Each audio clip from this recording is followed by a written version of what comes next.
പാതിച്ചിരി ചന്ദ്രികയെ 14ന്റെ ചേലൊളിയെ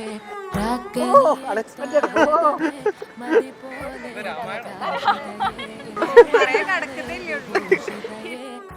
ഇങ്ങോട്ട് കൊണ്ടുവരല്ലേടാ. Same process ഒന്നുമല്ല, സ്ഥലം കണ്ടുപിടിക്കുന്നതും അതേപോലെ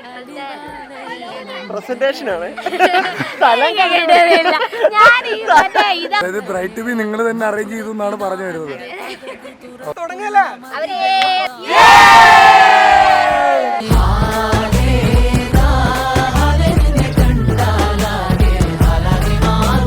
മധുരക്കിനാവിന്റെ കഥക തുറക്കുന്ന മതിഭ്രമദായനി പരിമളഗാത്ര